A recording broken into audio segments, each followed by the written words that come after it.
I never thought I would become a tech person, and COVID forced me into becoming a tech person. Now you're happy? You're happy you're a tech person, or are you? No, it's not my thing. But what I can say is things that I was afraid of. Right, now you're comfortable with, Yeah, like, embedding code. exactly. I didn't say I liked it, but I can do it. Right? Well, nowadays, it's a requirement, right?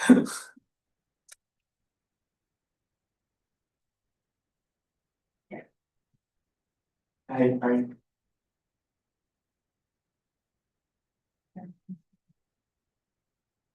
Yes.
Oh, my computer's up and running, but I can't get EMS right now. I did the search because it's, the search for programs and stuff. It doesn't take me to the site that they show me. Tim is out sick today. Sergio is here. Sergio, of course, is now a one-man show. Right. So you might need to I'll send him a message. I'll send him a Just say message. when you can. It's not earth shaking right now, so. Okay, just wanted to give you a heads up, so. Perfect. Thank you. Thanks.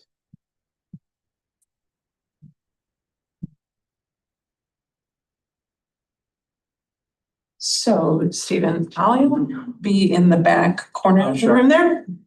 And I know that we will have some virtual Oh, great, okay, terrific. attendees. So I'll be watching the questions. Oh, that's great, okay, so I don't have to watch questions, that's Right, good. so you don't have to do But anything just about look that. for you at some point, you may If- have if questions, there's a you'll raise question, your hand. I'll Okay. raise my hand. Sure. I'll tell you who the question's coming from, what I basically, this is so-and-so from Brown University. Oh, My very question cool. is this, Nice. or whatever it is. Perfect. If we have multiples of the same type of question, Yeah, I'll combine them. oh, cool, okay. It rarely happens. Sometime they, Every now and then we may have a question that we just have no idea what the question really is. right, yeah, I just don't even okay. ask it. Terrific, no, that's good to know, So- it's nice not to have to worry about managing online questions, so. Yep. Yep. I've got it for you. To your point, pandemic forced us to do that sometimes, but I prefer not to, so that's great. It's One less thing to worry about is always a good category to be in. what we did learn with the pandemic is having someone here to help with that kind of. Oh, yeah, that's terrific. Hey, how you doing? Good to see you.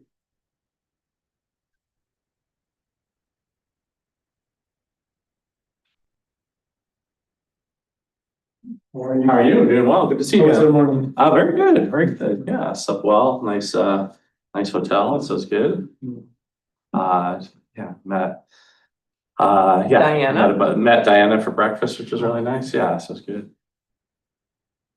How about you? How are you doing? I like the snow. I'm at home as a New Englander with the snow all over. Campus looks nice, right? Yes. The first couple of places. Yeah, right. Once you shovel, we were talking about that before, once you shovel enough snow, then it's, Yeah, I'm usually, over it. yeah, it takes me one storm to be over. Yeah, it was really pretty, and then I got over it. Cause like DC, it's rarely that, like occasionally we have like 18 inches. It's been like 7 or 8 years since we had a storm like that. But West Last year, Virginia- you guys had a storm at the beginning of January because I was traveling that into was- DC. Yeah, that was a good And one, it yeah. was the next day and I was walking around like it was not a big deal. Everybody else thought. Yeah, Is the city prepared for it? Because that's. it is, it's like a distribution problem, right? Where there are sleds, there's not enough sleds for play. There are plows, but they're not enough plows, so you gotta wait for them to get around and some roads they just don't do right away. But I feel it in West Virginia rather than DC, because West Virginia is like here, where it gets even the Great Lake effect, and nor'easters, it kind of gets, it's pretty high up, and so it can get patterns from either of those, and it just gets dumped on. So like last year when those storms were in DC, geez, some of those we had like 12, 14 inches. And those, when you're shoveling, They add up. they start to break you pretty quick, you feel pretty good, you're looking around, everything's beautiful, and then before long, you're like, my God. I didn't think I aged, but I don't know, I'm not sure now. I thought it was spry and limber, but I'm not sure anymore. And snow looks lighter. Yeah. It's it's often, it's weird, Like it's, sun looks heavy. But snow- yeah. Sometimes we get a wet snow and that's a little more tough, but it's, no, it's funny, like we have a dog that he's, So crashed. half of him is a Swiss Mountain Dog. And he was born in North Carolina, so he's never seen snow. Yeah. First time he ever saw it, he like runs and jumps. They think. It's complete instinct, I'm sure, because the ocean, he Yeah. won't go near. Like if we go to the water, he won't go to the waves, and it takes him so much to get in, and then he'll go 1,000 miles an hour and dive into like a snowbank. Yeah, right? It's like, the last decade or so, they've said increasingly, right? Environment can map on your genes over time. I think I don't know what else possibly explains that, right? Very cool. Try to get a plane. And you live close to campus then as well? Feels like. Yeah, it's good, right? You rarely have traffic, right? around here. Unless there's a foothold, maybe to that. But that's nice. It's nice to have, yes, security in your commuting time. I actually like to bike often to work in DC because then subway's not gonna have a problem, there's not gonna be traffic, there's not gonna be a motorcade. Biking is the surest way to be able to get around time wise.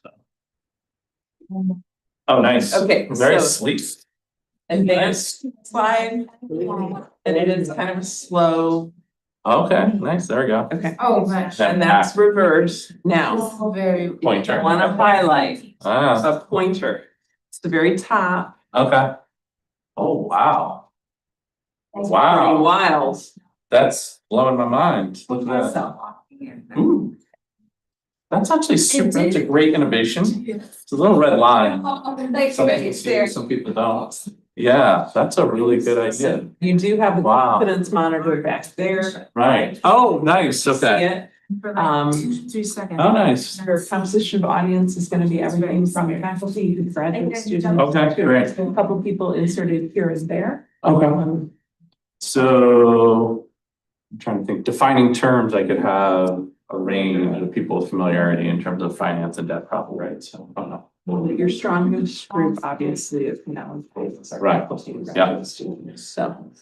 But you could have people from, it's just open, right? So, okay, great. That's good to know. So Yasmin will provide your introduction. Very nice, very nice. And it's between you and Yasmin if you want to manage your own Q&A or if you would like Yasmin to help. We'll see, we'll go with the flow. Sounds pretty good. Explain the virtual questions. I'll raise my hand if you have one.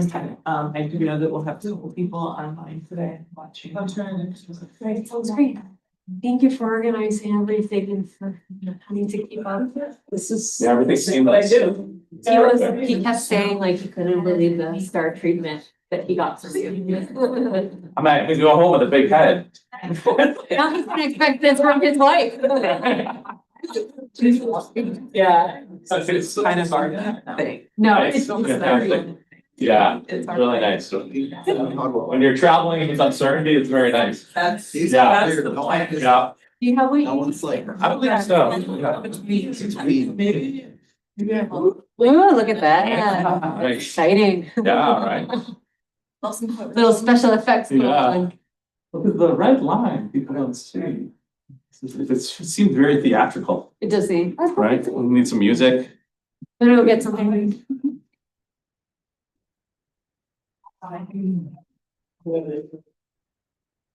I'm starting to think about what I call bigger and whatnot. I wanna replicate it for like the lessons.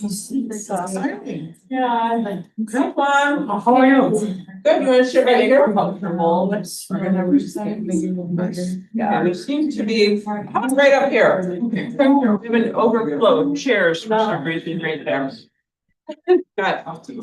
Now I can make the Yeah. noise. Yeah. My brain.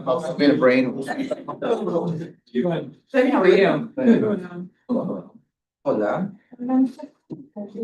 Hey, how you doing again? Stephen, good. Yeah, It's been a while. But yeah, we met at GW years ago. Yeah, your son went to GW. Yeah, my daughter went to GW. Oh, yeah, so your daughter was at GW, I think, years ago, and then, you were there and sitting at the Clinton. Together, I remember, yeah, so, she graduated, enjoyed her time at GW, nice, fantastic, that's great, I'm glad to hear it. She was a very serious and good student, but her core of her experience was, That's a big responsibility, wow. That's a lot of fun. And then, so that's actually, I have a son who's starting high school. Very. Oh, Yeah, I find that exciting. Also, the GW athletics seems fantastic. He went to baseball. Team. Yeah. This summer. Love how my attention was. One day, everybody's name came out. Yeah, they were really good and balance between academics and sports. It seemed like, that side of it, at least through his eyes, seemed really nice. I don't know if you've done the same thing. Ya yo estoy fijando, me hizo muchas veces, estaba una semana, ya yo estoy fijando, sí, y por primera vez tuve que sacar el carro de Pasaba eso en tenis. era una capa de deporte, en fin. Oh, nice, so fantastic. Sí, no hay problema. Is it that long? Tampoco tengo problema. That's like, She graduated. He started in 2010, I was at some time after that. So it asked me if you can be a survey. I just said. And that's like a decade or more, right? It was probably before the beginning of course. Yeah, it's probably sort of toward the beginning of my.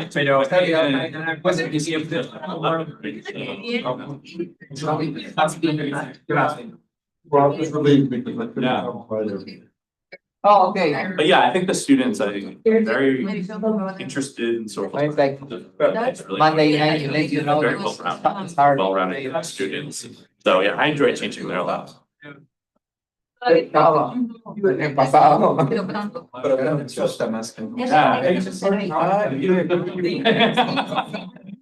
Yeah, it's come a long way. I mean, they're like climbing the ranks. Yeah, it's really not.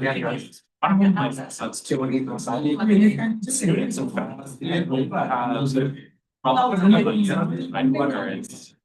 of curiosity about why people find it in the world.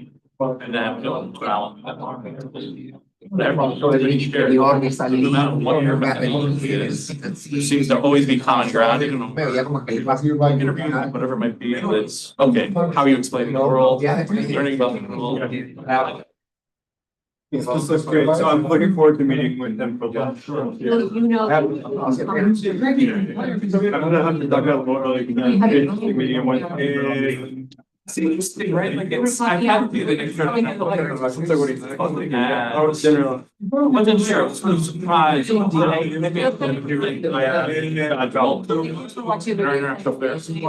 pretty good stuff. That's good. It's all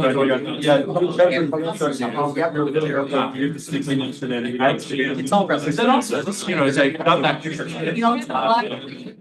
Brett was over.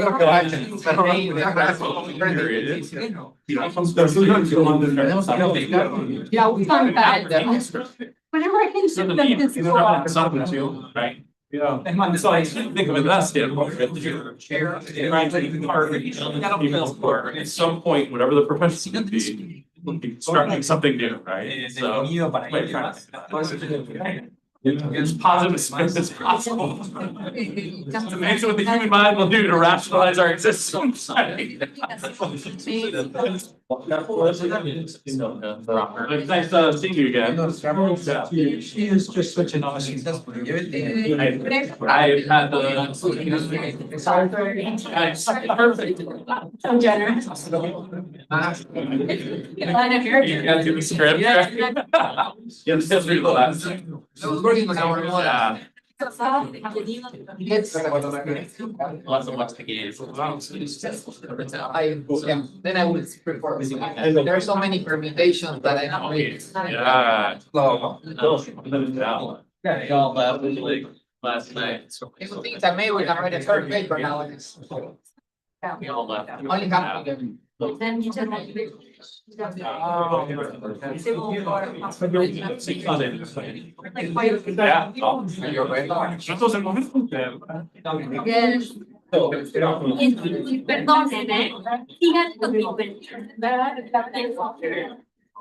I'll just have my phone by me.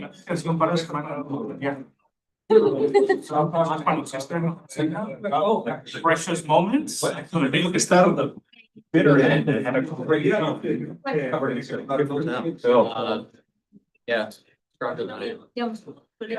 I'm soaked all the way through. On behalf of the Kellogg Institute, I am very happy to welcome Stephen Kaplan to the University of Notre Dame. Stephen is a leading scholar of political economy who has made key contributions to our understanding of how financial globalization affects domestic policymaking. His first book, a prize-winning book, Globalization and Austerity Politics in Latin America, highlighted how the changing structure of debt was affecting domestic policy choices. And in the conclusion, he suggested, I don't know if you'll remember this, with great foresight, that governments committed to following more heterodox economic policies, we need to start finding alternative sources of finance. So Stephen was in the perfect position to study when China began providing financing to developing countries, which he did in his second prize-winning book, Globalizing Patient Capital, where he showed that China's provision of risk-taking, more long-term loans that didn't have policy conditionalities attached to them really created much more fiscal and policy space for the countries that were receiving them. It is the rare book that combines fieldwork in China and Latin America, and it's one of the best treatments of China-Latin American relations that we have in political science. And now Kaplan is setting the agenda again on development finance by studying how China's approach towards debt negotiations is affecting credit coordination and multilateral debt relief. This is going to be the topic of his upcoming Elements book, titled at today's talk, Managed Debt and Development, How China's Statecraft is Affecting Policymaking in Latin America. So please join me in welcoming Stephen to our seminar. Thank you. A wonderful introduction, thank you. So I'm very happy to be here. I'm a New Englander identity-wise, so the fact there's snow on the ground makes me very happy. So I'm one of those visitors that gets excited with snow. So I realize the effect wears off very quickly when you start to shovel, but nonetheless, yeah, this looks nice right now. So I'm going to start with the following graph. And basically, we're going to kind of look at the transition that China's been making in terms of starting in a world of development finance, all right, using as a way to expand its commercial footprint, But then over time, right, indebtedness has also increased. So how has China dealt with this indebtedness problem? How does it compare to Western approaches, market approaches, et cetera? First, as you can see in this graph, this is very nice. I'm very excited about this. It's always a red dot, you know, that cats tend to follow, but we're more sophisticated than cats. Okay. So right here, you can see that China's moved, right? If you look at the 2008 financial crisis, back over here, China's, basically, if you look at this, is cross-border financial activity. So financial flows moving from China to other countries. And this is Brazil, India, and South Africa, other rising powers. They're kind of in the same area back in 2008. With the 2008 financial crisis, and you see a lot of Western capital is withdrawing during this point in time. And comparatively, that gives China an opportunity, right, to expand its financial footprint. And today, be one of the top 5 creditors in the world. So over the course of the last decade, right, I've been very interested in kind of tracking, well, what does it mean, right? So does the fact is China's finance signal anything different from other forms of finance? Is it just a change of ID? We can treat it all similarly? Or is there something unique and different about China? So as we look at this, in addition to becoming a top 5 bank creditor internationally, right, it's also the kind of credit that's really important, right? So we see the scale has increased massively, but then you also look in terms of official credit, right? And historically, if you think of official credit, right, automatically think of bilateral, multilateral credit. But very quickly, right, China's bilateral banks have been operating on a scale, right, that has been larger than the World Bank, larger than an American Development Bank, really catching the world's attention. This graph, you see China Development Bank, right, with sort of, bilateral banking activity that's higher than either the World Bank or an American Development Bank. China Exim Bank, even higher. Of course, China Exim Bank, when we look at those stats and wonder, well, what's going on there? There's a lot of trade financing. If you take the trade financing out, it's probably closer to where China Development Bank is. But that's part of sort of the puzzle, right? Now you, instead of having, right, when we think of multilateral, bilateral creditors, rather than thinking of the typical Western creditors and these multilateral institutions, now you have these Chinese bilateral institutions, right? China often see itself, right, both as striving to be a major global player, but also a rising power, right? A rising developing country power. Does that mean anything different in terms of what it does? Well, we also have this incredibly high official presence. What does it mean? Well, I'm looking for this particular, right, this book that will be coming out, an Elements book that's looking at indebtedness within Latin America and China's response to it. Part of the puzzle is also driven by Africa, right? A lot of the writing about China and Africa, a lot of the research is kind of pointed to very slow negotiations, right? When there's indebtedness, right, and we're trying to figure out globally how you deal with the problem, right, of debt, there's usually extensive negotiations and it's really hard to get a consensus. Literature in Africa has kind of found, okay, well, China's entry has complicated that problem even further. And yet, we actually see, right, Latin American debt, right, falling off pretty quickly from very high levels, particularly following the pandemic, which starts to raise the question, right, and this is particularly Latin America outstanding debt, right, to China, right? So this isn't entire debt, this is only debt to China. But this raises a puzzle. Well, what's happening here in Latin America that allows this process to be resolved more quickly than the very slow moving process in Africa? So when I pose the research question, one of the key kind of literatures and key pieces of scholarship that I'm referencing, Ballard Rosa, Mosley, Rosendorf, and Loeffler, 2024 initially, and basically finds that China's forbearance, right, or willingness to kind of extend loans over time, rather than write off or cancel loans, it complicates creditor coordination. In other words, China's pushing the problem down the road, right, giving new funds at times, but basically deciding, let's wait for better economic times, see what happens, but that starts to slow down the entire process, right? So this literature kind of finds, oh, there's a delay in multilateral debt relief. Yeah, if we look at the cases in Latin America since 2020, right, we have bilateral currency swaps, right, being extended multiple times to Argentina. We have Ecuador in 2020, 2022, getting a bilateral debt rescheduling.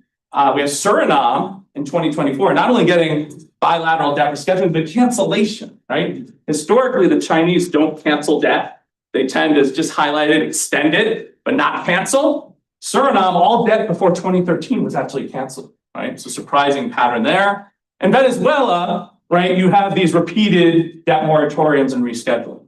But you kind of have the willingness, right, of China to negotiate and resolve, right, debt in these cases seemingly a lot more quickly than what's happened elsewhere in the world.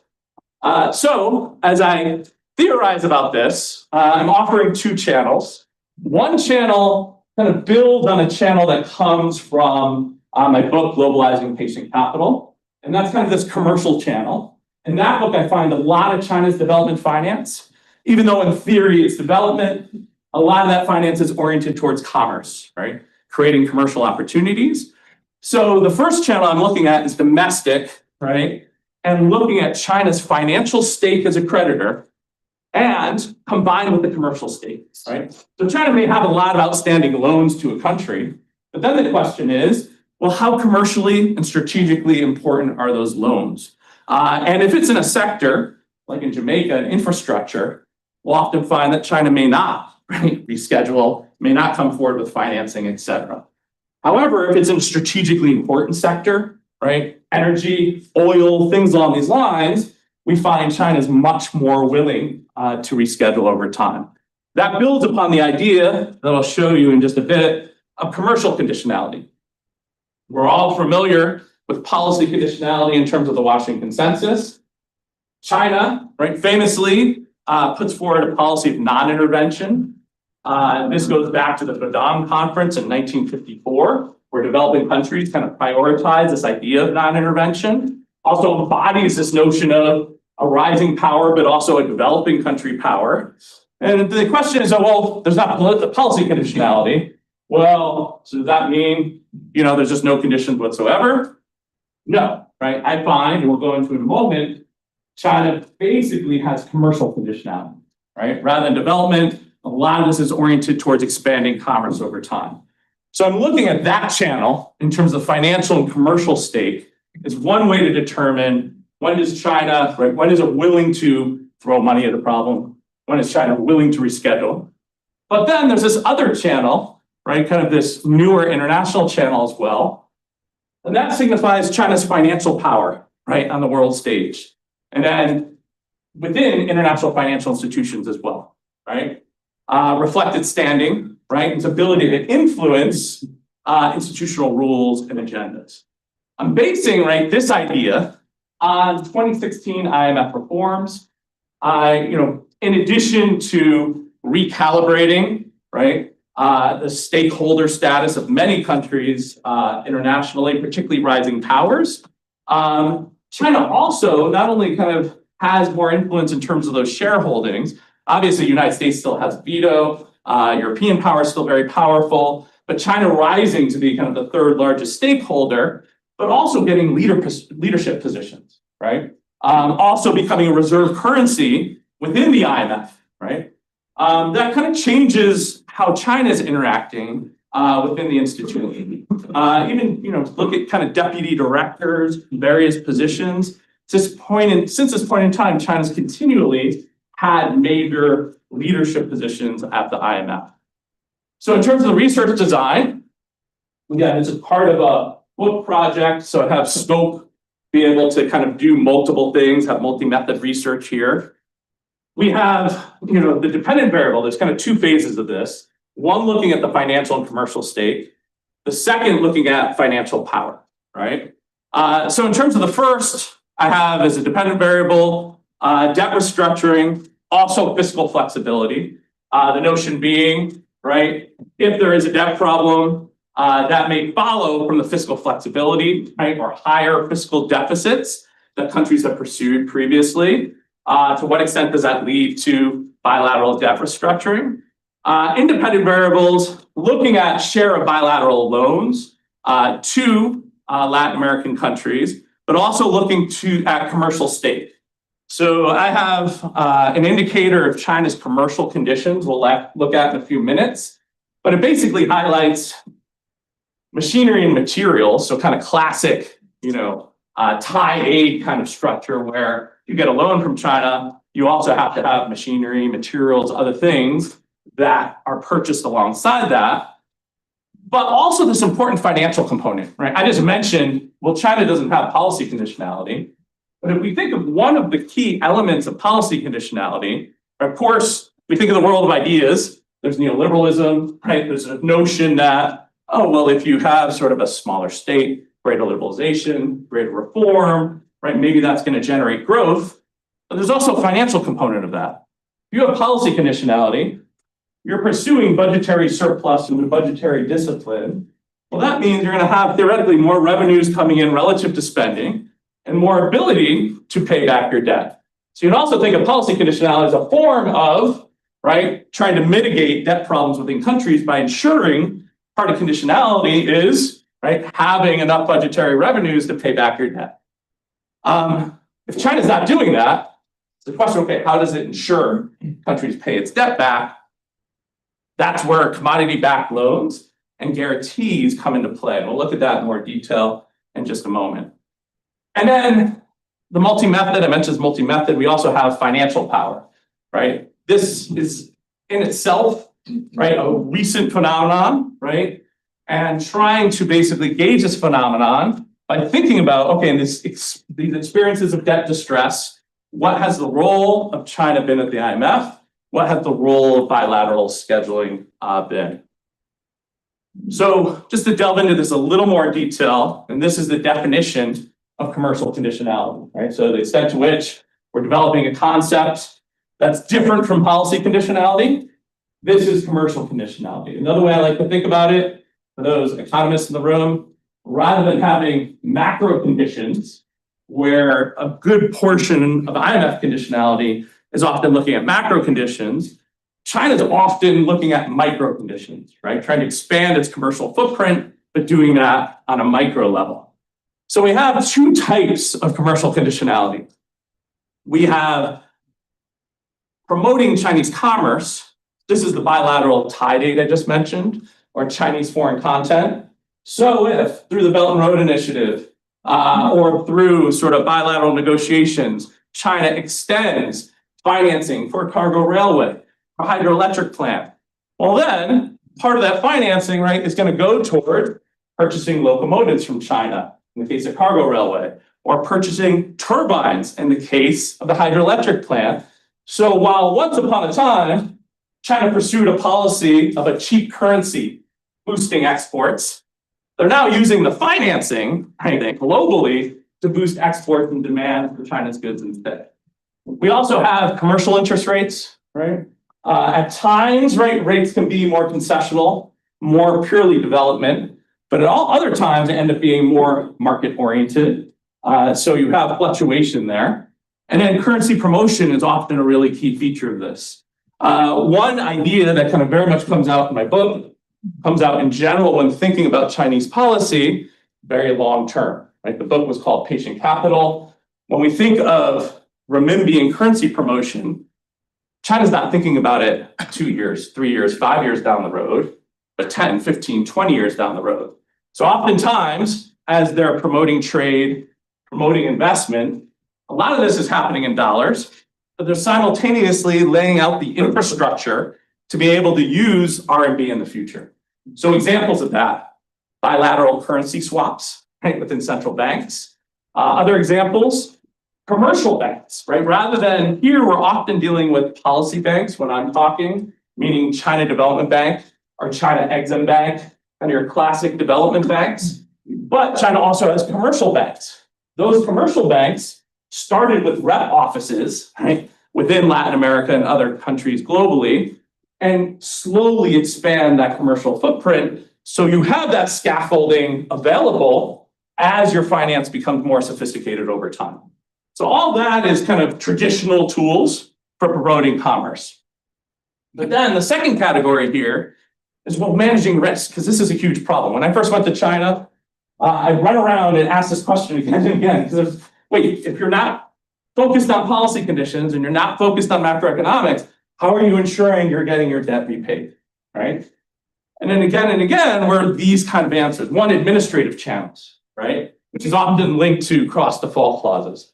Good example, Argentina, right? Argentina, when the Macri administration comes in, right, in the mid 2010s, it says, you know what, I'm not sure about these hydroelectric plants in Santa Cruz. We're not sure how environmentally friendly they are. We're not sure what kind of commercial conditions, you know, we like all the commercial conditions in the contract, we're going to renegotiate. And there's a stay, right, a legal stay put on the construction. China's response, administrative, but also, you know, pushing the button or threatening to push the button on cross default clauses. Fine, you know, you can hold up this project, but we see China's, right, embassies writing again and again to Argentina, well, if the money doesn't flow, right, the project doesn't flow, we're going to pull our funding from cargo railway, pull our funding from other projects, right? So when things go awry, there's a willingness to use administrative channels, willingness to use state-to-state negotiations. Cross-default clauses are not unique to Chinese contracts, but they're willing to use it in a way, right, administratively, in order to ensure, right, that they're mitigating their risk. So that's one way they mitigate risk. But another way are the commodity guarantees, commodity-backed loans, right? Where effectively they come into a country and they might offer, you know, financing, state-to-state financing, but there's usually an account set up, right? And if they're offering that state-to-state financing in a place like Ecuador or Venezuela, the way that the Ecuador or Venezuela provides collateral is they say, okay, we're going to pre-commit our exports of oil to China, right? And you'll know we'll repay these loans because you're going to take any exports, right, any export proceeds, put them in the bank account, and then you use those proceeds to repay the loan. Now, I just mentioned that problem of, oh, when a country has indebtedness, who's first in line? Everybody wants to be repaid. Well, in these China accounts, China has to be repaid first, right? These accounts are explicitly for China. That's one key way of mitigating this risk, right? And it flows from the domestic model, right? If you've ever traveled to Shanghai and you look at the history of Shanghai and you talk with people about the history of Shanghai, one way, right, that the city expanded so quickly was land, right? Real estate, using that to kind of undergird deals and really expand commerce quite quickly and finance quite quickly. They're doing that same thing internationally. And then the final component here is state-backed commercial insurance. So this is Sinosure, right? And the state company that will extend financing to help mitigate risk in a project finance deals. Here's an example of cross-default clause right here. Going to see our cross-default clause. This is language coming from one of Argentina's deals, kind of looking at, the language right there. Pretty traditional language that they'll have in a lot of different contracts. Here we have 1 and 2. Again, 1 is the tie aid. Okay, you take a loan, but then you have to subcontract and contract with Chinese firms, buy Chinese machinery, right? They're the contractors for these different projects. And in the gray is state-to-state financing, state-to-state loans. In the black is more outside the state, right? Corporate financing.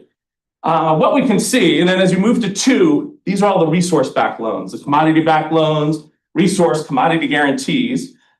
We can see both are used in all kinds of deals, but these state-to-state deals, the vast majority of the state-to-state deals, right, tend to have these commodity backed loans, and right, when they have sort of this state-to-state exposure, right, this is one of the key ways of mitigating that exposure, right? So to some extent, you might be trying to expand your commercial footprint, but then you're also, right, not all sure from a national security standpoint.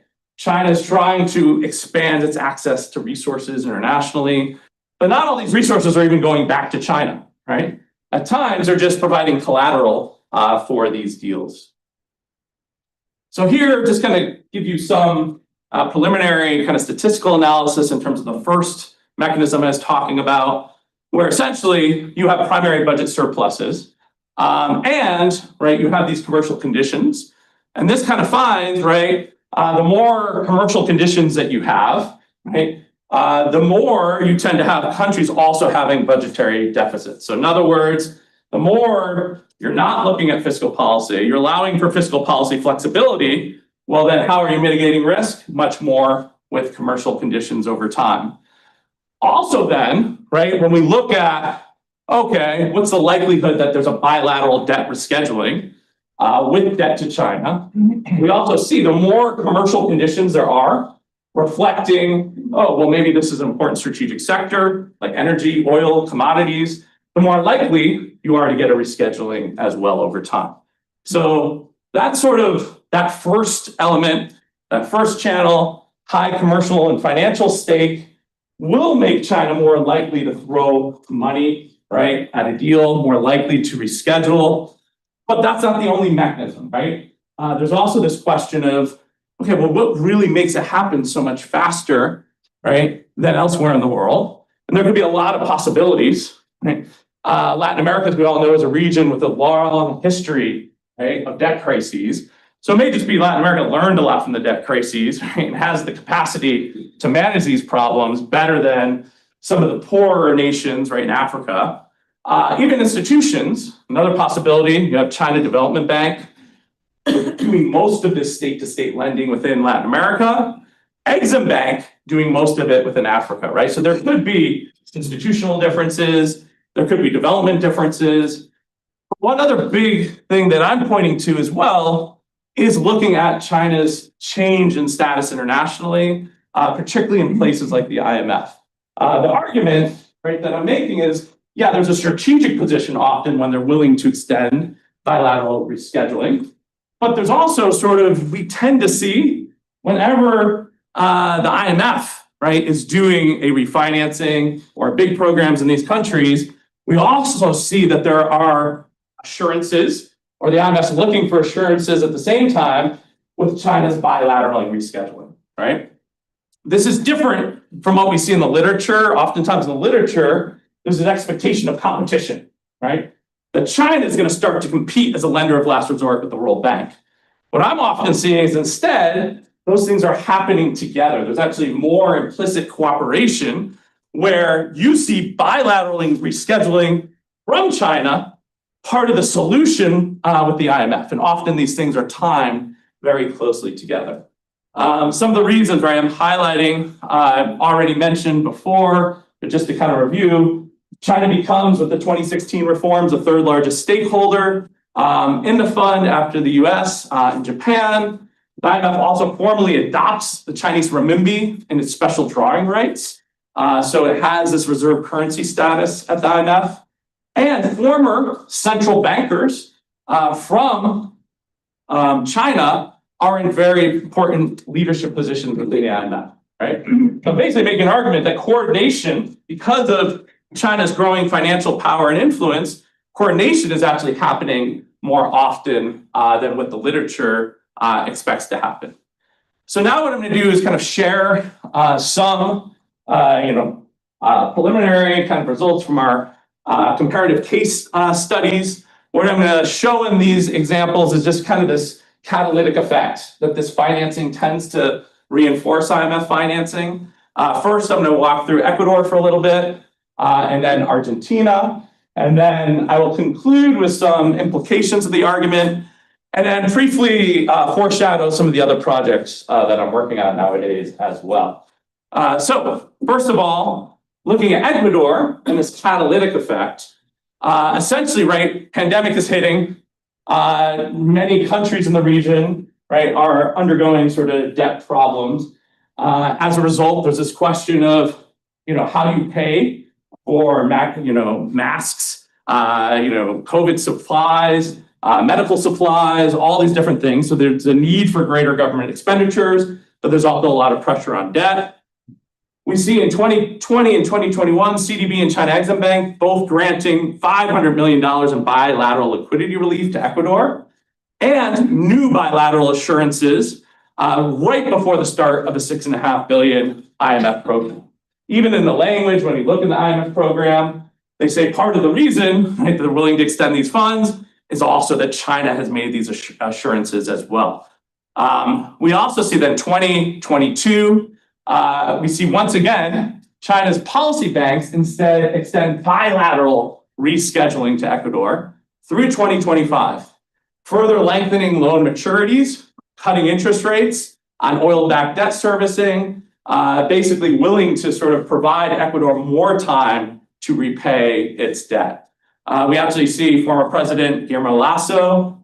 He's pursuing fiscal austerity under an IMF program at this time, trimming the fiscal deficit by about 3.5 percentage points. But this also, right, as he's doing this, raises the likelihood, right? China's policy banks, when I've interviewed them historically, say, well, we don't have any teeth, right? We want to see macroeconomic reform. We want to see these policy conditions in place, but we can't, right, have any attachments or, we can't require that. But implicitly, right, China gets fiscal rebalancing, right? Aim for sort of more revenues coming in to Ecuador as it closes its fiscal deficit. So that can be very good for China, right? And that's a policy they might not necessarily be able to lead with. So they're implicitly benefiting from this IMF negotiation. I think an important point with this too is then even thinking about, right, like anything, right, when you do qualitative research, you learn about other things, you learn about idiosyncratic elements. I think it's really helpful to do these comparative case studies.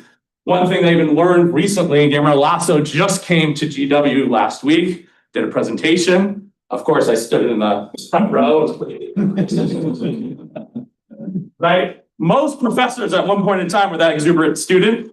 And even when we grow up, we continue to be that exuberant student. We just might hide it at times. But in any event, I asked the question about kind of Chinese negotiations. And luckily, he expanded for about 10 minutes. He really liked the question. But interestingly, what he said is that, like classically, China's negotiations, right, those first negotiations, what's in the contract is really, really important. And he kind of interviewed other world leaders, like Bill Clinton, other people, before he went to negotiate with China, learned it was really important to know what you want up front and demand it up front. So just to kind of play around with an alternative argument as well here, right? I'm making an argument for the importance of IMF, importance of China at the IMF, the importance of bilateral cooperation. Well, an alternative would be just, based upon leadership. That Lasso kind of came in these negotiations, knew he wanted debt rescheduling. Even in the press before he left was, we need to reschedule. China needs to do this. China might be willing to do it if you think of the optics of bad lending with Venezuela, right? Mispriced lending there. They don't want another Ecuador, so China might even be willing to do it, right? So there is an element of, other mechanisms that could explain this as well, alternative mechanisms. Here, there's definitely one based upon, right, leadership, right? As well as soft power and optics. But I'm making the argument, given the timing, right, that oftentimes in these cases you see bilateral cooperation happening at the same time as IMF lending. This is really key to be able to make the financing work, making the debt cooperation work, stay out of this Africa situation where you have endless renegotiations going on. So one other quote here, just in terms of the longer term strategy I mentioned. This is a former energy minister and presidential candidate. If the IMF intervenes in Ecuador, it adjusts its economy. It changes its economic policy to austerity, and this helps China too, right? That's the point I was just making. So China is a free rider at the IMF. China focuses on the long run. Its officials come here with clear instructions to secure resources. It's not so important to immediately be profitable. The goal is access to resources. For China, Ecuador is part of the long-term puzzle, right? So this is part of the reflections of the minister here within Ecuador, but really thinking about how IMF and IMF negotiations can really benefit Ecuador over time. Another kind of example of this kind of catalytic effect, right, or bilateral loans from China helping secure an IMF deal, helping avoid the situation of ongoing negotiations. would be swap line, liquidity line that we have between China and Argentina. They first authorized 5 billion of $18 billion central bank peso for renminbi swap way back in 2015, right after Argentina's technical default. But this structure, right? Remember I said, okay, you get the structure in place and then it's there down the road. So both countries have come back to this structure repeated times since then, right? It's been renewed 3 times. Most recently, Chinese RMB was even used to directly repay the IMF. That's right. The flagship of US international economic power, right? The IMF, rather than accepted dollars, accepting RMB directly from Argentina. Why is China willing to do this? Right? To some extent, showing China's growing financial power on the world stage. But it also shows, once again, the synchronization between the IMF and China's bilateral financing and loans. This isn't competition necessarily, as much as, at least in the financial realm, unlike the trade realm, right, we see remnants of some cooperation. This comes from a former board of director from Central Bank of Argentina. I believe that our Chinese counterparties are very interested in pushing the yuan as a global currency. So they basically see the swap and the bilateral financing as a way to both internationalize the yuan and gain traction as a provider of infrastructure. The next step for the bilateral financing is to extend loans in RMB instead of US dollars. And in fact, this is what we're starting to see. So I know there are PhD students within the crowd here doing, right, theses on de-dollarization. That's a very slow moving process. But what China's trying to do, if we think of total reserves, China, the RMB is about 2% of total foreign exchange reserves, right? Comparatively, however, we have the dollar, accounting for 50, 60% of total reserves. So the RMB, right, there's not going to be, replacement of RMB for dollars overnight, but over the really long term, what is China doing? Thinking about through trade, through the BRI, if increasingly these loans become RMB rather than dollar, you're slowly chipping away at dollar dominance. You're very slowly increasing the world's uses of RMB. So even the target, right? You're not getting to 50% overnight. This is a very slow moving process, but you're likely to see, right, RMB usage just creeping up little by little over time. Another kind of interview here as well. This is, I had the advantage or I had the opportunity of actually going to the Argentine White House, which was a lot of fun. And I was able to meet with national economic officials there. And at this point in time, one of the kind of elements that came out from the conversation was even some of China's commercial banks had advocated discreetly for a new IMF agreement because they had too much risk in the system, right? There's so much concern about paying higher interest rates, right? We see this desire to have diversification, desire to have protection of risk. The IMF is a way to do this, right? So again, rather than being a source of competition, it's a way for China to play a 2-level game, right? Where it's still extending bilateral loans oriented towards expanding strategic and commercial space internationally, but then the ability to use IMF as a financial backstop, right? And often timing bilateral loans to be able to do that. So some implications, and then I'll share with you where some other elements of my research agenda are going as well. So first of all, what's the implications of all this? Well, unlike domestically, right? If a domestic firm in the United States goes bankrupt, there are bankruptcy courts, right? A firm's protected from its creditors while it gets its resources and balance sheet in a better position. The central problem internationally is that there's no international system of bankruptcy. So, right, when countries like Argentina have problems and they default, they're not protected from creditors, right? Famously, right, vulture creditors, right, from the United States, hedge funds that purposely bought distressed Argentine debt at really low prices instead of using the market, could sue, right? So this is a general, and then they sue for profits by saying, we were supposed to receive this money, we didn't, you need to pay us back. So there's no bankruptcy protection in that way. This is the problem, right? The core problem in the international system without this bankruptcy protection, even China that's willing, right, to be a bilateral lender sees this problem, right? Country cannot be liquidated, so you risk always restructuring, always renegotiating sovereign debt repayment. So how do you deal, right, with this ongoing problem? I had the advantage from being in Washington, D.C. I'm able to kind of catch policymakers, who are there for the IMF World Bank meetings. I was able to meet with some folks from the Exim Bank this last time, and they're trying to figure out, right? They're wanting to mitigate this debt risk, right? They look at countries like Ecuador and Venezuela. Ecuador, they've actually provided at times financing directly to the government, but they're now saying, well, if we're going to put up new funds or financial assurances, maybe we can do this through FDI instead, right? Maybe we'll do it through equity rather than necessarily debt. Just shows sort of China trying to think about how do we manage, right, these debt burdens, this debt situation moving forward. Another implication, right, is, and why this may be an ongoing problem to some extent, is that in past Latin American debt crises, like the 1980s crisis, effectively during those crises, the commercial banks in the United States had very high exposure, right, to Latin America. So their profitability was very much tied to being repaid by Latin American governments during the debt crisis.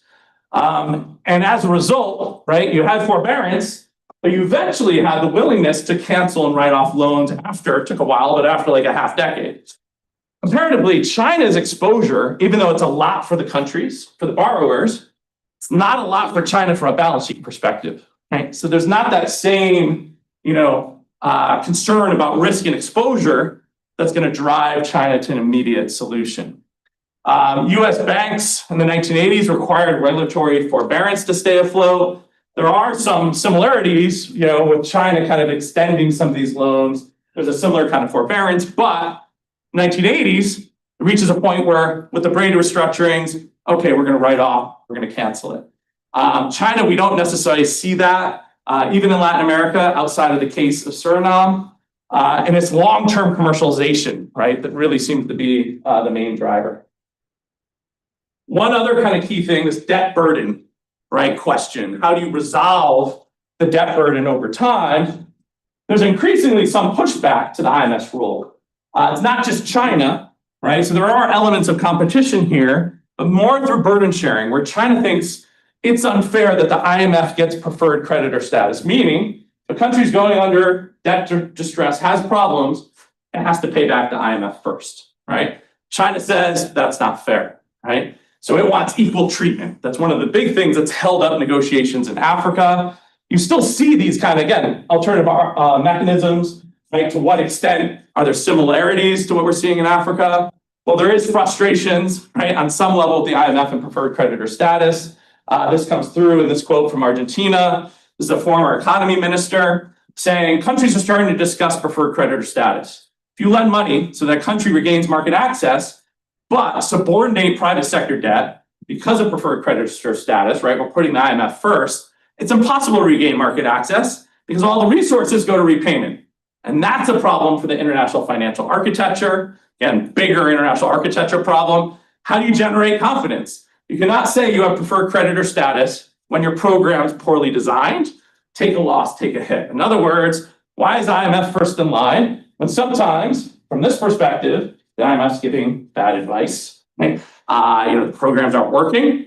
Why is it only up to the country, right? Maybe the IMF shouldn't be first in line. So it's not just China pushing back on some of these norms and rules. There are elements of competition in that many emerging market officials are starting to push back on some of these norms within the system.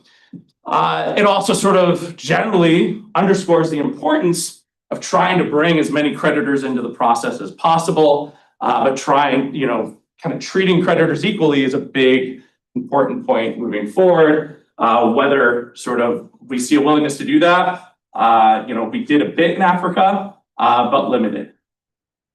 Okay, so finally, I'm going to share just some kind of few talking points from one of my new papers. This is co-authored with Aparna Ravi. And then I'm also going to just share with you some of my other research that's in the pipeline.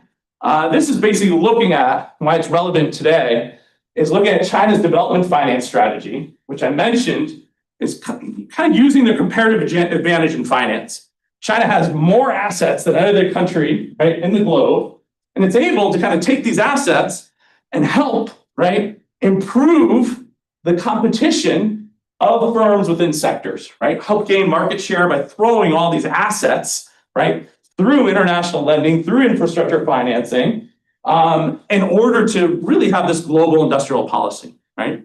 The question is, okay, to what extent can other countries do the same thing? If you're Brazil, if you're India, well, can you do what China's doing? What we see in this project is the assets matter a lot, right? So China, what they have in terms of assets in their banking system available to throw at, right, whether it's development or promoting firms abroad, right, a lot more than other rising powers, right? A lot more than Brazil, India, South Africa, and Russia. Again, assets in the blue is assets that are total nominally. The orange is assets as share of GDP. See what China has available to use this credit-based industrial policy globally is a lot more than other rising powers. So what we see, right, and I want to flag, right, the work of Yadin and Sierra, right, Cambridge University press book will be coming out this year. And in the case of Brazil, she's been looking at a lot of these firm level supports, right, in terms of equity, finance, and loans.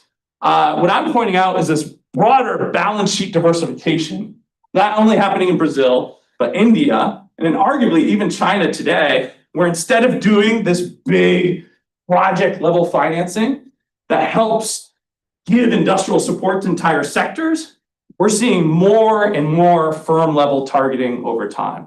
Export credits, the traditional way these development banks did business, trailing off, and instead we see more and more a credit line used to help a country with a merger and acquisition.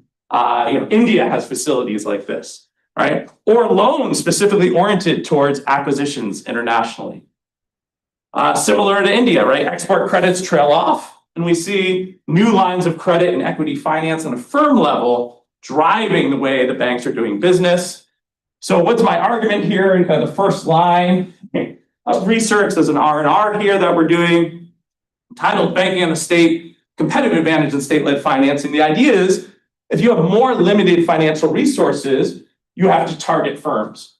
So firms are still doing, right, and development banks are still doing industrial policy, but it's based upon firm-level ecosystems, learning from those firms, and tailoring to the need of individual firms. So it's a lot more targeted towards firm profitability rather than sectoral profitability or sectoral market share. There's a few other kind of research projects that I have in the pipeline, just want to share as well. Both of these are co-authored. First one, the Sujong Shim, looking at global contagion risk and IMF credit cycles, basically examines IMF as a lender of last resort and how, right, the IMF has balance sheet constraints like everybody else and has one of the riskiest balance sheets in the world. So how does it manage, right, this risk as the IMF? We look at a puzzle, right? IMF is supposed to be a lender of last resort, right? However, why is finance leaving? Why is IMF pulling finance so often? We see the IMF exiting again and again across the globe. What explains this, right? And we're basically making the argument that they have to target their resources, right? And use them when there's contagion. But if there's not financial contagion, right? Or crises that are rippling through financial markets, right? They're going to be more likely to kind of save their finances, right? Withdraw their finances and use them down the road in other cases, right? So we often see this exit of IMF financing over time, which is surprising. Kind of two more pieces I'll just flag quickly. This one with Yasmin Goes in world development. This shows the more high bond market indebtedness you have, it kind of reduces government discretion over economic policy, kind of been a key lesson for Latin America. But the puzzle here is we were expecting, oh, well, maybe Latin America has a resource curse, but a financial resource curse. But we find when Latin America has cheap financing, because of these lessons of bond market crises historically, they're a lot less likely to issue bond market finance than they had been. Finally, I've also been pivoting towards central banks recently, looking at the Fed and its own mandate. Supposed to be just a dual mandate of full employment and price stability. Increasingly, with the financialization of the US economy, we see financial stability becoming more and more of an implicit target, making the argument that that really complicates what the Fed's trying to do over time, makes it a lot harder to tame inflation, a lot harder to kind of strike the balance between inflation and full employment. Thank you very much. And of course, this is the book that Yasmin mentioned from back a few years ago, Globalizing Patient Capital. Thank you very much, and I look forward to your comments and questions.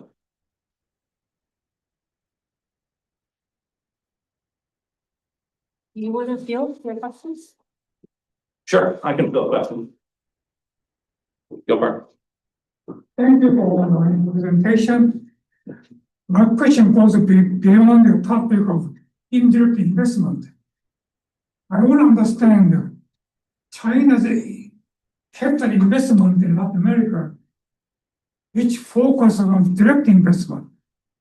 I know in countries like Mexico, direct investment overpowering indirect investment. So can you comment on the Latin America case?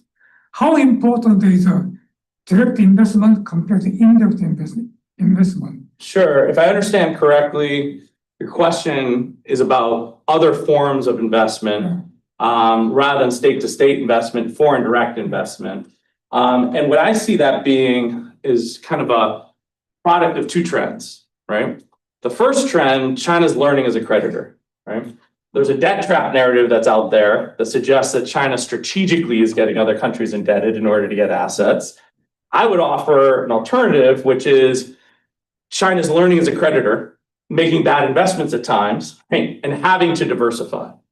So they've had a lot of this big state-to-state debt that I talked about. One form of learning and diversification is investing directly on the company level, encouraging foreign direct investment as a result. So since COVID, where we've kind of seen some of the state-to-state lending plateau, we've seen a rise in FDI, but that's still been used as a mechanism to help get strategic resources, right? For example, in Argentina, about 2/3 of that FDI has gone into lithium. So I think that's, both diversification and learning have been two key trends.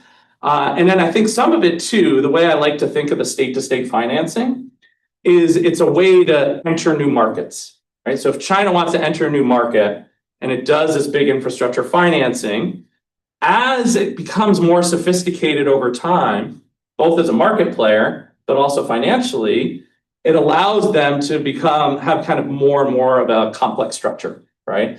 So I think, given their preference for centralized state-to-state lending, I think that's the way they move into countries often, or the way they expand market share in really key sectors. But there's also this sort of secondary trend that over time, right, they're more apt to, as they have these commercial banks that are part of these equity deals, they have more of this infrastructure, their posture becomes more diversified, right? So diversification, one based upon learning, two based upon, just having this scaffolding in place to be able to develop these other flows. Go for it.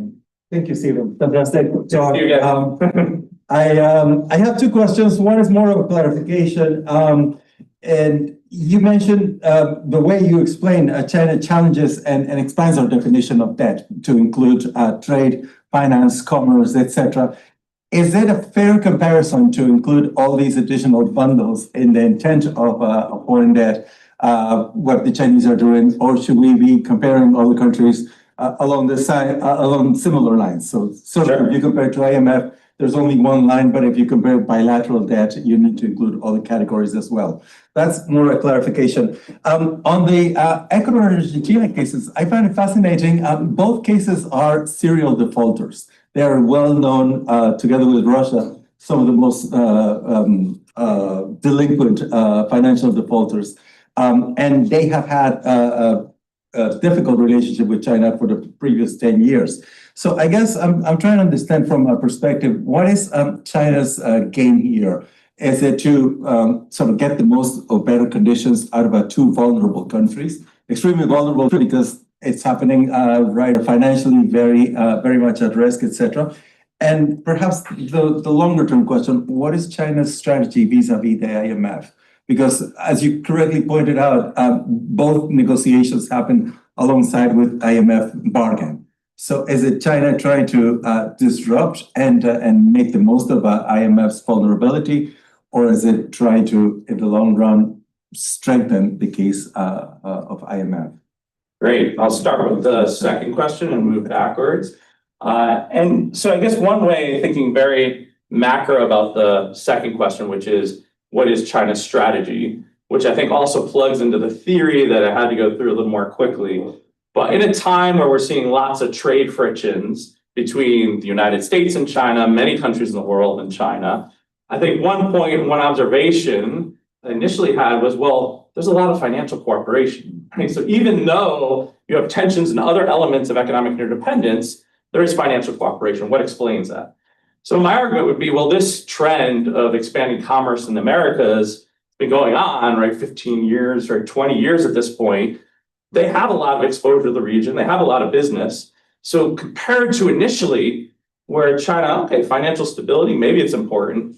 Now they really have a stake in financial stability, right? So some of this expanding financial power reflects financial stability is not only important to the United States, but very important to China as well. Hence, there's a willingness to cooperate. You also have embedded in there the long-term question, well, is the IMF China's solution 15, 20 years from now? Probably not, but I don't know if even China knows. I think the way, and I'm not a China domestic specialist, primarily look at the foreign economic policy. But, historically, if we think of how they've tended to move to different policies, it's always been with a portfolio and experimentation. So I think there's another element of this. When you see the BRI, and the BRI had its debt framework and they released it, it looks exactly like the IMF. So I think they have institutional diversification. They're able to expand bilateral loans, get greater commercial stake, but then protect their position and provide financial stability through the IMF and even through policies they couldn't offer bilaterally like austerity. So I think that's what they're doing. And then the question is, where are they going with it? I think they're trying to figure it out to some extent, and it's still an ongoing matter. In terms of your point two, and this is still in the first point, and I'll move to the first one. But essentially, well, Argentina, Ecuador, these are countries that have been repeatedly in crises. Is it just a pattern reflecting the nature of those economies and what is China trying to get? I think the long run is a commercial strategy, right? Trying to expand the commercial web in countries that have important energy and materials, right? Jamaica's had lots of problems at the IMF. It's highways. So China's doesn't do anything, right? But then you see all this activity, I think, in part because of the commercial interest. You also see this idea of sometimes financing flowing in distress, even in places like Costa Rica, which are different than in Ecuador or Venezuela. And when Costa Rica was going through the distress of the 2008 financial crisis, you saw a similar extension of financial loans.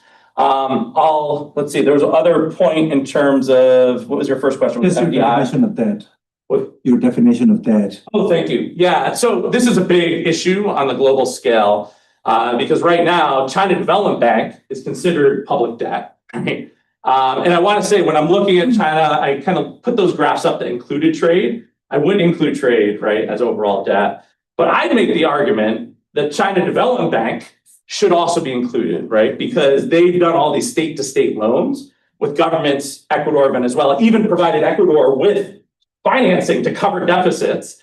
I mean, that should be included in indebtedness, right? So for me, I would expand the definition. Right now, institutionally, it only reflects pure public institutions, development institutions in China, Exim Bank. China Development Bank is considered a commercial or quasi-commercial institution from China's standpoint. I think that should be labeled much more, particularly at least with these state-to-state loans, as indebtedness as well. Thank you very much for your questions. We can take some more as well. Hi. Go for it. Yep.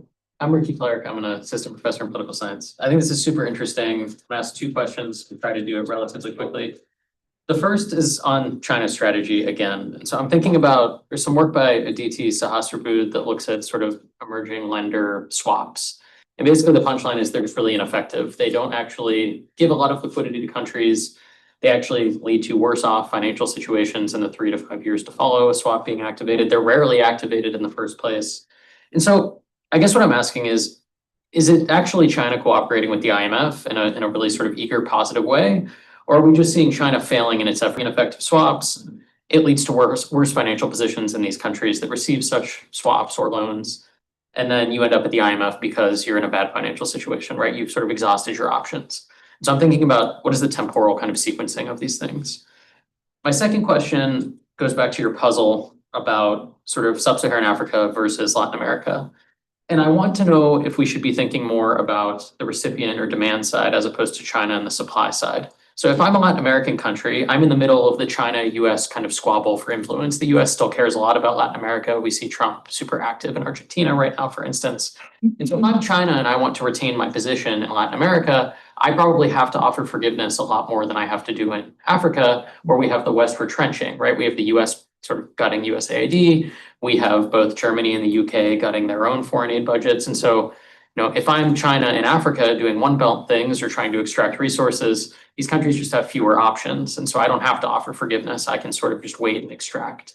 So, my read on your story is that it's kind of positive about China. It's like a positive spin on the China strategy. And I'm just curious, are these alternative explanations that are less rosy plausible in your view? Sure, thank you for the questions. I'll move through both of them. And I think in part, I'm framing it somewhat positively because, the other ones are where the mainstream literature is, and I'm trying to offer an alternative, right? So you're hearing me offer the alternative, but I'll weigh in on kind of both of those, right? So the first one kind of being the swap lines and how they're used. When I talk about most of the bilateral rescheduling, that's happening with bilateral loans rather than the swap line. The swap line is limited to Argentina. And I also think the Argentina case is an outlier, right? So I mention it because it's a form of financial cooperation. It's timed in such a way that it coincides with IMF programs, right? And we see that synchronization really helps move things forward. But in many cases, right, I agree with the generalized point you made, right? And I've sort of made that point before as well, and that these swap lines historically were made for trade and to cover sort of trade problems and difficulties.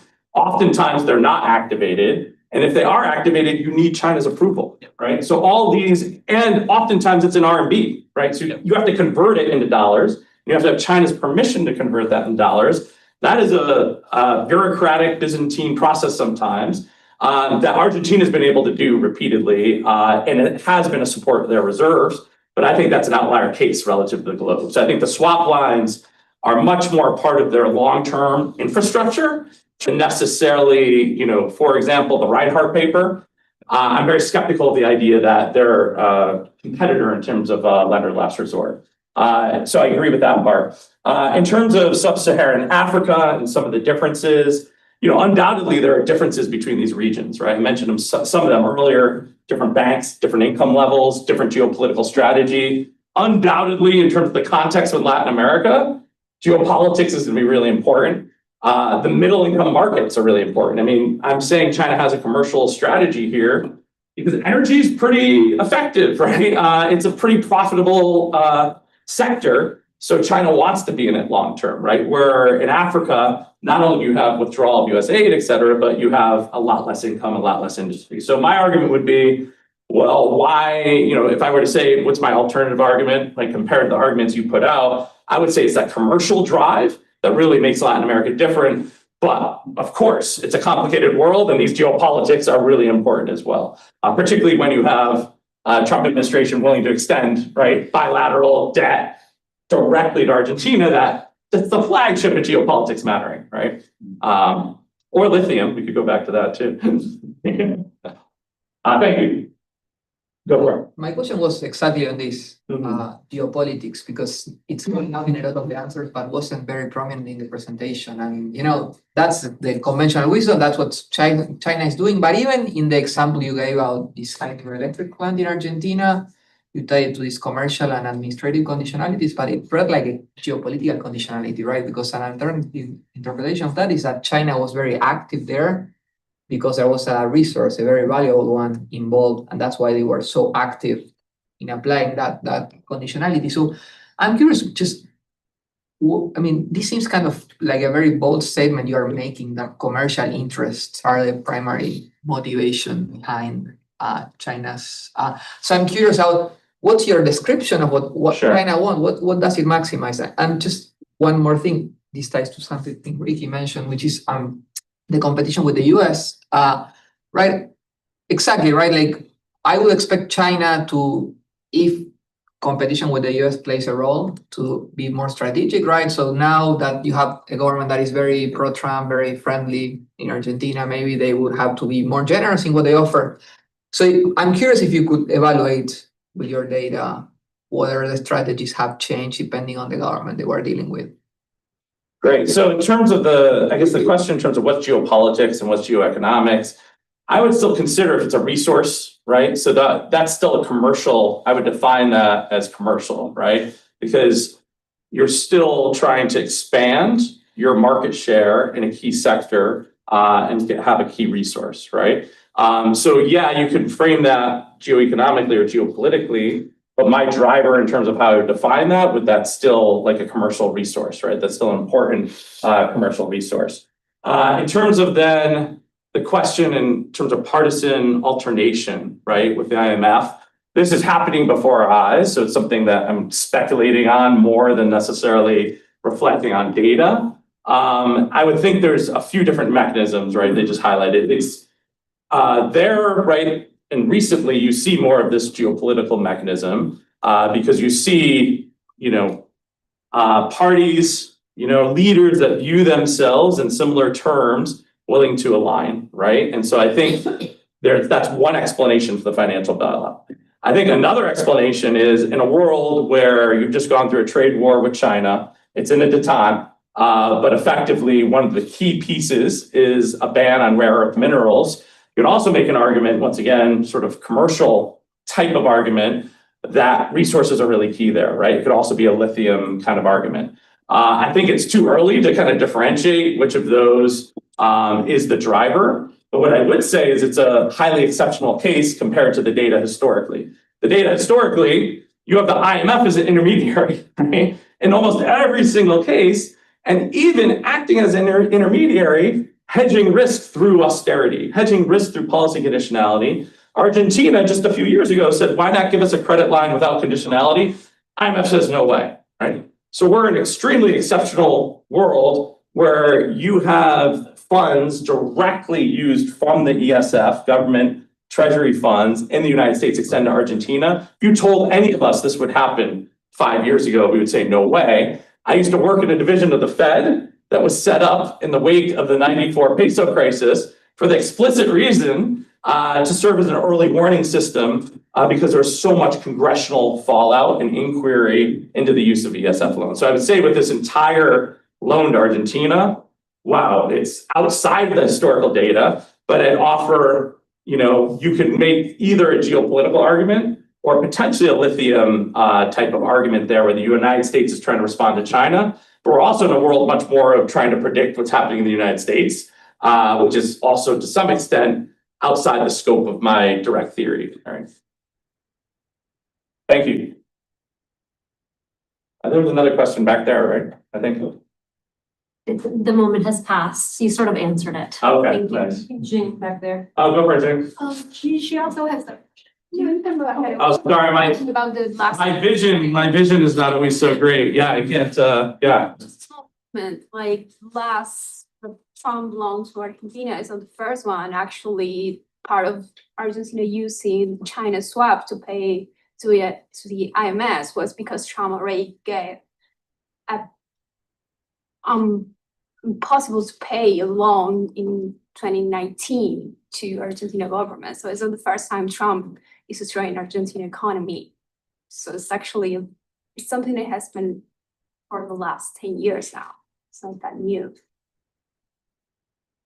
So the question, or I'm not sure the question. Yeah, that's I was saying. Comment? It's a comment, and But a question actually, because now you're bringing the US, what's historically how you see, or you might not have an answer to these, but how you see what China is doing in Latin America in comparison with US relation in terms of debt to Latin America in historical terms. Do you see similarities that might pinpoint to what China is thinking for the region, or is something quite different? So yeah, so in terms of, so we're moving outside the scope of the theory, but trying to interpret what the United States is doing currently. I think there's an element of US-China competition, right? How much, trying to unpack what's in the minds of the administration currently is a difficult endeavor. There's a lot of uncertainty there. But I think you can argue, right, there is a backdrop where there's US-China competition.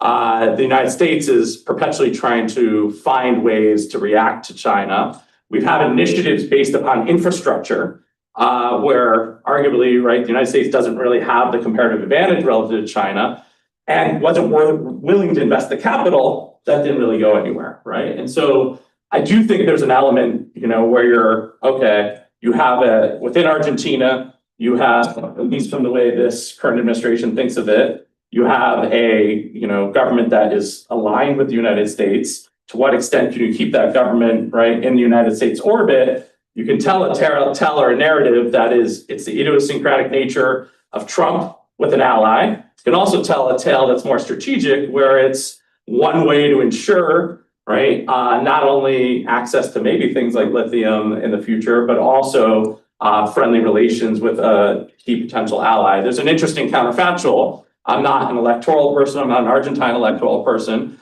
but the interesting counterfactual is what happens without that US bailout, right? And that's where I think the extraordinary nature of that bailout is so unique, because I think the IMF would have been negotiating all through the election period, and then we may have had a very different economic circumstance in Argentina. You have a very quick, expedient bailout that's orchestrated before the election. Those are really interesting counterfactuals to play with, right? But there's sort of, you can kind of push forward that kind of argument potentially where, yeah, this financial stability may have avoided some of the crises and currency crises that we saw historically that may have provided this administration with more leeway. But again, I'm speculating. This is outside my area of specialization. I'm not a US foreign policy expert, but that's kind of some speculative ideas. Yeah. Yeah, I have a short comment and a quick question. Sure. There's always an element of US-China competition in these things you study, but also fascinating, there's also an element of US-China cooperation, because the former finance minister of Ecuador was here in your position giving a talk, and he said before Ecuador went to China to restructure debt, they had the okay from the US government through private channels, and then through the debt relief with China, they pay back some of the loans from the US. So it's fascinating your work. My question is on Venezuela. You mentioned China tools to manage risk includes administrative channel and sort of micromanaging these contracts. So I wonder if they've learned anything from the Venezuelan situations, and are they adjusting that strategy? Yeah, so another way of kind of framing this, and yes, I think that the example of the United States there is a key example, right? And it supports that idea that the United States and China both prioritize financial stability, right? And that's kind of the real point here, that underlying, why we sort of see sometimes these things negotiated far more quickly is this notion of financial stability linked to the idea that China has a key commercial stake, right? That might not be the same elsewhere in the globe. In terms of Venezuela, how have they learned as a creditor over time? That case is a really interesting example, because what you see initially is that China has these broad commodity and oil-based loans, but then they're state to state. And the Venezuelan government's spending on everything.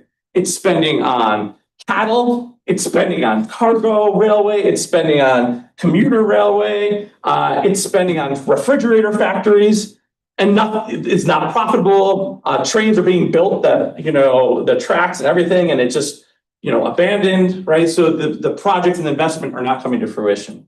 A great example how then China learns as a lender, where it starts saying, okay, we're going to invest directly instead of having these big state-to-state loans. Again, we're going to diversify from debt into equity. And over time, during that debt moratorium, no more state-to-state loans, but they start doing joint ventures, right? And funneling money into the joint ventures and saying, that'll create the oil collateral that we can be repaid with, right? So there's this learning of, oh, we're not going to give the money anymore with no strings attached because that went horribly awry in Venezuela.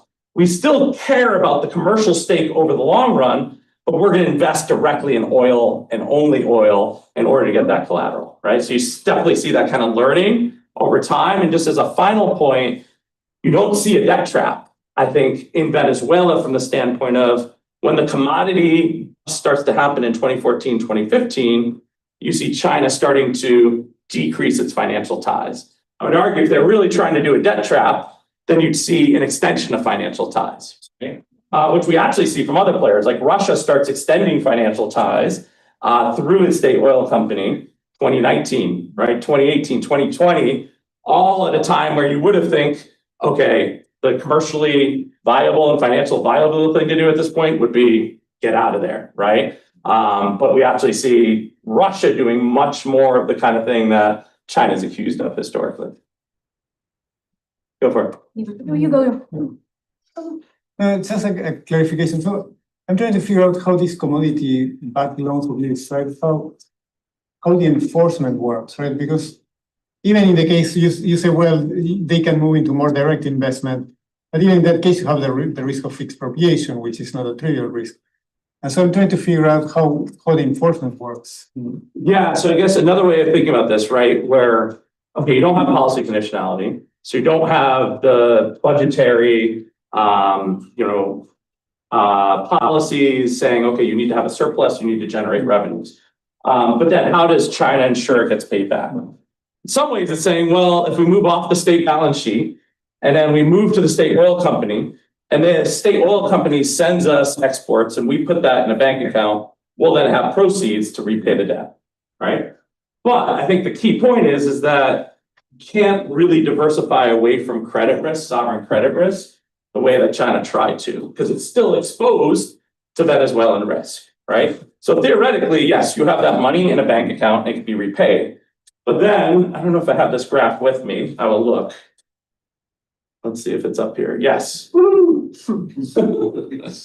So this, just to kind of undergird this point, this is oil, right? That is the cash flow in exported barrels a day, right? Coming out of Venezuela. The red is pre-commitments to China, right? Through these kind of facilities. Yellow, pre-commitments to Russia. Green, through aid programs to PetroCaribe, et cetera. So my point about you can't necessarily diversify away from sovereign risk. Well, so much of the revenues generated by the state are coming from the state oil company. China thinks, well, that's oil. We have access, we can sell it, great. But what happens when your productivity of the oil industry starts to fall off, economic crisis starts to hit, and the barrels a day keep shrinking and shrinking?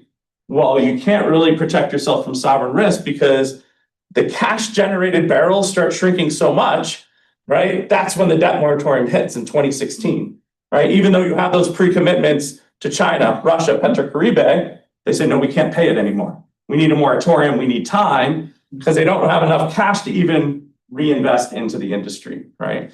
So my argument would be you're still exposed to sovereign risk no matter what. So they're on a contract basis, they're trying to create a cash flow based upon a key asset, key cash flow from the oil sector in order to ensure they get repaid, but they still have problems with repayment because the productivity of the oil sector just dropped off based upon economic crisis, humanitarian crisis, everything else. Maybe I can get a last reflection from you. So this talk really emphasized China's learning as a creditor and this coordination with traditional financial institutions.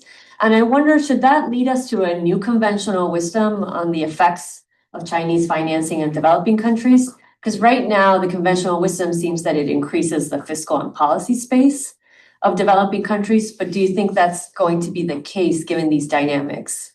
Yeah, so I think we're seeing a shift in trends over time. So the extent to which we have cases, right, like Venezuela, where you've had, sort of, this is China's debt, right, as a share of overall debt. 2019, right before COVID, it was about 20%. China is one actor, but you still have Wall Street, lots of other actors. But China can't recover this debt right away, right? So then there's a lesson in that I mentioned before, China Development Bank has a big balance sheet, but that doesn't protect them from fallout domestically. This didn't play well domestically. There was a lot of backlash domestically because of some of the extension of financial commitments. There are even kind of new regulations that have been written trying to curtail what China does internationally. So they've become more circumspect over time due to first commodity crises, but then particularly COVID as well. So how are they dealing with that? We're seeing diversification of flows. This was the comment I made earlier, where increasingly, rather than just having state-to-state finance, we're seeing FDI, we're seeing state-backed equity funds that directly invest in companies. So they're trying to, mitigate their exposure to debt. And so the kind of fiscal latitude the country's got previously, going back to, throughout 2008 financial crisis up until COVID, China doesn't respond to COVID in the same way. You don't see this big extension of state-to-state ties. So the region, right, you're asking, okay, what's the region demanding? Well, the region still wants infrastructure financing, but China's not willing to give as much as it did before.